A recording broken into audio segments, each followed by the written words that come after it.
mau aku coba share di sini tentang gaya hidup di Bali, apalagi di Canggu yang memang udah terkenal dengan hedonis, tentang bagaimana kita bisa sangat amat gampang mengeluarkan uang selama tinggal di Canggu. Oke guys, pokoknya simak terus di video ini selengkapnya di channel aku, Florentina Iwina.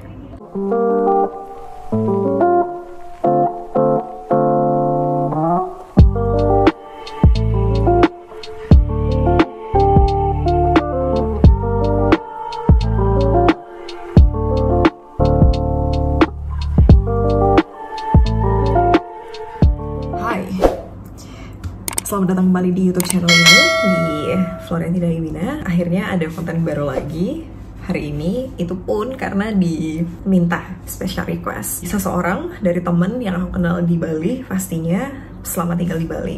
Dan kebetulan ini berhubungan juga dengan tinggal di Bali dan berhubungan dengan budgeting. Jadi ada juga teman-teman yang nanya tentang budgeting aku selama tinggal di Bali. Padahal sebenarnya saya bukanlah seorang profesional financial planner, ataupun saya juga nggak ngerasa kalau saya jago di bidang finansial. Tapi ketika saya lihat selama beberapa bulan, bahkan sekitar 3 tahun ke belakang, kayaknya lumayan banyak yang nanya tentang budgeting ya, tentang gaya hidup yang minimalis. Karena saya sebenarnya nggak minimalis banget, cuman ada beberapa hal yang saya pangkas banget dalam hidup saya, termasuk yang berhubungan dengan finansial. A few moments later. Oke, tanpa pikir panjang dan ngobrol lebih panjang lagi, aku akan cerita ke kalian tentang beberapa hal yang Canggu, yang memang udah terkenal dengan hedonis, tentang bagaimana kita bisa sangat amat gampang mengeluarkan uang selama tinggal di Canggu. Pas banget hari ini, tanggal berapa sih hari ini? Tanggal 9 Juni 2021. Kayak biasa bangun pagi, dan bangunnya agak beda. Kalau biasa kan bangunnya bangun sendiri. Ini bukan berarti bangun berdua, bukan. Tapi bangun dengan ada bunyi notifikasi dari WhatsApp. Jadi ting, bunyi notifikasi dari WhatsApp, and then aku buka notifnya, and then pas baca, oh ternyata dari seorang temen yang memang dia adalah seorang penulis dan seorang content creator di website orang digital marketing handal di Bali. Baca artikelnya yang memang berhubungan sama tentang work from Bali. Aku ada sertain linknya di bio, kalian bisa baca. Work from Bali, untung apa buntung, ngebahas tentang pro kontra work from Bali, ngebahas tentang bagaimana dengan angka penularan COVID di Bali, ngebahas tentang final thought-nya. Dan di sini kita nggak akan ngomongin tentang websitenya temanku ini, enggak, tapi akhirnya dia sampai di satu ungkapan di mana dia bilang, ayo kamu dong Flo, buat gimana nih budgeting. Oke, akhirnya kita cerita, dan ini membuat saya terinspirasi untuk membuat lagi konten tentang budgeting selama tinggal di Bali, apalagi selama tinggal di Canggu. Dan ada banyak hal yang mau aku coba share ke teman-teman semuanya. Aku nggak tahu apakah ini akan bermanfaat buat kalian semua, tapi yang pasti memang di YouTube channel ini buat dari 2019, memang dari awal tentang traveling ya. Kemudian yang kedua, COVID juga yang kemarin aku sempat positif, dan itu luar biasa banget tanggapan-tanggapan dari teman-teman semuanya. Saya ucapkan makasih. Kita coba lagi buat financial budgetingnya punya aku sendiri. Karena memang kebanyakan dengar cerita dari teman-teman yang datang, ataupun teman-teman yang cuma kayak jadi turis, ataupun teman-teman yang akhirnya memilih untuk tinggal secara for good di Bali dan menetap di Canggu karena kerjaan atau karena lain hal. Pengalaman saya selama tinggal 8 bulan, udah jalan 8 bulan lebih, karena dari Oktober 2020 lalu, nggak sengaja, aku tuh kayak cuma mau tinggal selama 1 bulan kan. Cuman ternyata kok enak ya, kok mendukung ya situasi kerjaan. Jadi gampang, jadi kayak lebih bisa nge-manage waktunya. Ternyata juga kayak berasa jauh lebih produktif, jauh lebih sehat dari segi makanan, dari segi olahraga gitu kan, dari segi lingkungan juga sehat gitu loh. Dan aku tuh ngerasa nggak ada, ya udah.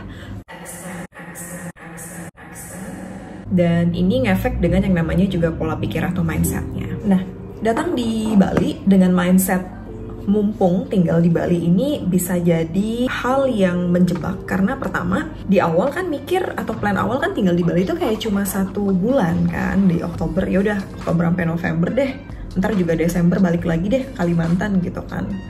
Tapi ternyata kok bisa kok di manage gitu kan, bisa di manage pengeluaran bisa nge-manage dengan sangat baik. Malah sempat kebablasan di bulan Desember dan Januari itu bablas sebablas-bablasnya. Entah karena itu pas lagi cuti, ataupun mungkin juga pas lagi banyak tanggal merah. Itu adalah jebakan banget, hingga akhirnya kayak okay Flo, you have to stop, okay Flo, you have to manage more. And then ya udah, akhirnya aku kayak buat lagi financial yang lebih sempit lagi dari situ. Aku akan coba share ke kalian tentang living cost aku juga, dan tentang mindset ini.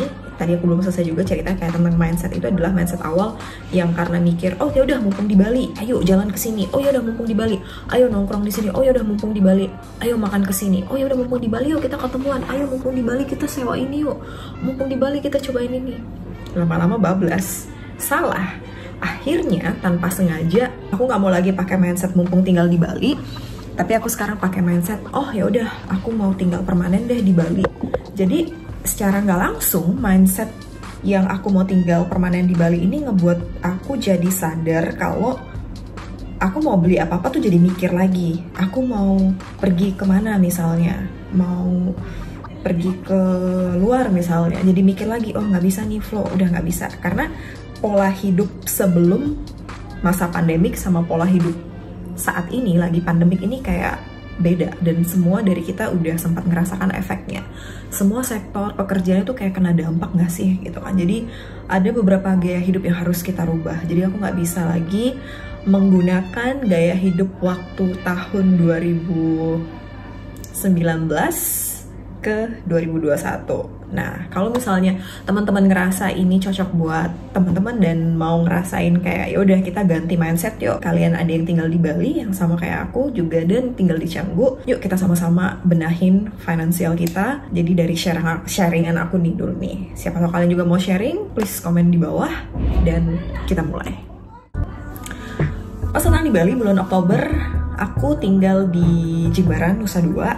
6 bulan kemudiannya aku tinggal di Bukit Uluwatu, which is masih di Southern Bali Selatan. Kemudian setelah tinggal di Bukit Uluwatu, aku pindah ke Canggu. Tinggal di Canggu memang punya tantangan tersendiri karena begitu banyak tempat yang enak dan bisa jadi pilihan untuk makan, ngopi, dugem, pilihan olahraga yang lain kayak nge-gym, Muay Thai, yoga, dan olahraga yang lainnya kayak wall climbing dan yang lainnya, banyak hal. Kayaknya segala-galanya tuh ada di Bali. Yang jadi pertanyaan adalah budget kamu cukup nggak untuk itu? Aku jadi ingat juga tentang sebuah buku, Rich Dad Poor Dad, mungkin teman-teman udah pernah baca. Tanpa mau terdengar seperti mengajarkan orang lain, because I hate that, karena aku nggak bisa ngajarin sebenarnya. Jadi ada seninya untuk mengatur keuangan. Saya setuju banget ketika penulisnya bilang, Robert Kiyosaki bilang, bukan tentang dari pendapatan yang kita dapat, tapi bagaimana cara kita ngerem pengeluaran kita, bagaimana cara kita nge-manage. Itu bener banget, karena berapapun pendapatan kamu, berapapun pendapatan kita, tapi kalau misalnya gaya hidup kita yang hedonisnya tidak terkontrol, itu akan jadi bencana buat siapapun. Ini bisa buat kelas apapun dalam hidup, dan itu aku setuju. Jadi sekarang kuncinya adalah akhirnya aku tuh kayak nantang diri sendiri untuk buat pengeluaran aku manage. Sebenarnya udah kebiasaan buat pengeluaran tuh kayak dari zaman 4 tahunan yang lalu, karena banyak group host kan. Jadi aku mau nge-track keuangan aku tuh gimana nih. Oh kalau ternyata kalau di sini minusnya di sini, terlalu over di sini nih. Oh ternyata Netflix kayak nggak gitu pakai nih, ya udah off langsung. Spotify masih pakai, oke, Spotify pakai. Oke, kayaknya aku butuh masak nih bulan ini nih atau bulan depan karena aku lagi pengen jalan ke ini gitu loh. Jadi gimana cara nge-manage uang, karena kita punya tujuan tersendiri untuk itu kan. Dan terserah kamu sebagai orang yang punya tanggung jawab untuk nge-manage uang itu sendiri. Oke, ini aku kasih kalian screenshot untuk living cost Jimbaran. Contohnya di situ aku sempat dapat kosan yang harganya 2 juta per bulan. Aku juga sewa motor 700. Aku ambil catering waktu itu 900.000 1 bulan. Biaya nongkrong itu 800.000 sama pulsa 100.000, jadi total ada 4,5 juta. Dari sini kita beralih ke living cost di Bukit Uluwatu. Aku dapat kosan yang 2,5, itu rada fancy sih emang tempatnya, kayak wooden house. Pokoknya itu enak banget deh, tempatnya oke gitu loh. Cuman balik lagi, I can't live there because it's too pricey for me, ya. Lalu motor aku dapat masih 700.000 dan makan di situ agak membludak jadi 3 juta karena aku nggak catering di situ minusnya.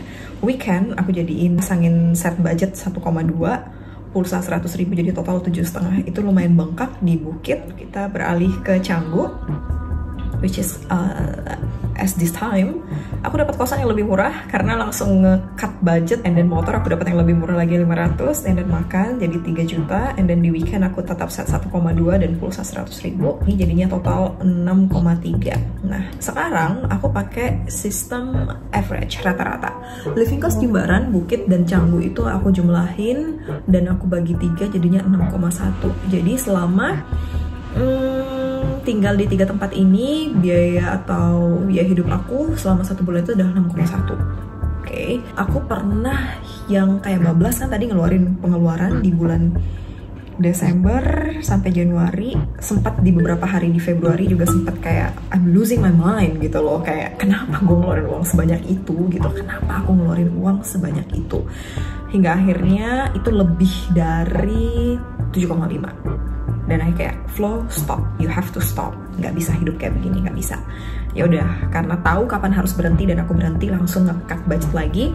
Dan bukan berarti aku tersiksa, enggak, karena ada tujuan yang aku lebih pentingin. Uang yang aku dapetin aku nggak mau alokasikan ke gaya hidup karena menurut aku itu cuma kayak kesenangan sesaat aja, nongkrong terus, makan di luar terus-terusan dengan budget yang kayak pas nama coba-coba, dan mumpung di Bali itu juga salah. Jadi lebih berasa cerdas, aku makannya ambil yang kalau nggak masak, masaknya simpel-simpel aja kok sebenarnya. Atau enggak ya udah di Bali warteg men gitu kan, kenapa enggak gitu loh. Setelah warteg, kalau udah nggak tahan banget, cari cafe yang memang menyediakan wifi jadi bisa sambil kerja. Cafe favorit aku yang harganya juga oke, itu adalah, disclaimer ya, tidak dibayar sama siapapun, ini tidak ada kerja sama dengan siapapun, jadi pure atas pengalaman pribadi. Cafe Cinta Brawa. Kalau Cafe Cinta kan agak open ya, kayak agak terbuka tempatnya. Kalau Hungry Bird agak tertutup. Kopinya enak banget, cappuccino-nya enak. Terus yang terakhir Oka juga enak.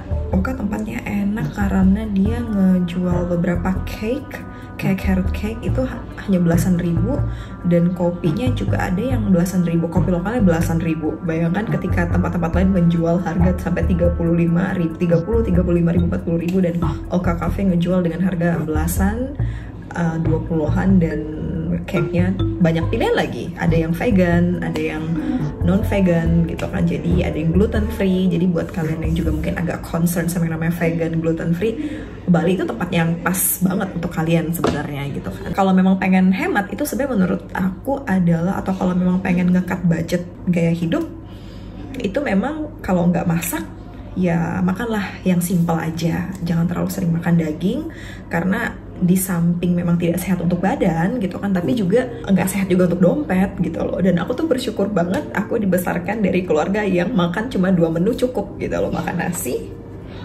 sayur hijau, sama telur juga udah gitu kan, atau nasi, sayur hijau, sama daging udah. Jadi tidak terbiasa dengan makan wah banyak banget tuh, enggak gitu. Mungkin mama saya lagi nonton video ini atau keluarga saya, ya kita tahu lah ya, memang udah terbiasa minimalis dari kecil gitu. Hati-hati terjebak gaya hidup di Canggu, kayaknya title-nya bakal itu deh. Terus pengalaman hidup selama di Bali 8 bulan, terus juga eksperimen tinggal di Jimbaran. Jimbarannya yang udah dekat Nusa Dua padahal ya, di Bukit Uluwatu. Uluwatu itu the most favorite one. And then di Canggu, dan rata-rata biayanya ini sebenarnya agak-agak private sih, cuman ya udahlah untuk cerita. Dan kebetulan banyak yang nanya nih guys, aku kasih biaya hidup aku selama di Bali yang kalian pengen tanya-tanya, daripada aku jawab satu-satu, mending kalau ada yang nanya langsung aku kasih link YouTube-nya, ya nggak? Oke. Terus juga ada warteg yang bisa jadi pilihan buat kita, dan ganti mindsetnya, nggak pakai mindset mumpung di Bali, tapi ganti pakai mindset aku udah jadi orang Bali sekarang gitu kan. Aku udah jadi orang lokal Bali sekarang, meskipun KTP-nya bukan KTP Bali gitu loh. Terus ada yang namanya, kalau udah nggak tahan banget ya udah cari tuh beberapa tempat yang kasih diskon spesial. Favorit aku tuh yang cafe aku sebutin tadi, Cafe Cinta, promo kopi sama croissant itu harganya berapa gitu, less than 50. Oka Bakery, kita makan cake sama minum kopi less than 40.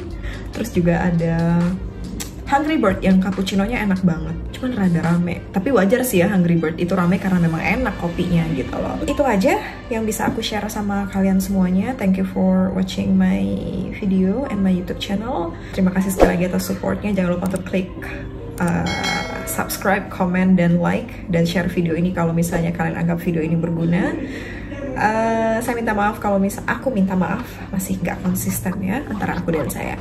Aku minta maaf kalau misalnya aku ada ngucapin kata-kata yang kurang mungkin berkenan, atau mungkin informasi ini juga tidak terlalu penting-penting banget. Oke, yang pasti adalah tetap sehat, jaga kesehatan, hidup minimalis, dan jangan lupa baca websitenya, artikelnya yang ngebuat aku akhirnya terinspirasi untuk buat video ini. Siapa tahu kalian juga mungkin mau share. Please kasih tahu aku, ada yang mungkin lebih gila lagi gaya hidupnya selama di Canggu. Please kasih tahu aku. Dan guys, sekali lagi jangan terjebak dengan gaya hidup Canggu. Please, oke? Bye, sampai ketemu di video selanjutnya.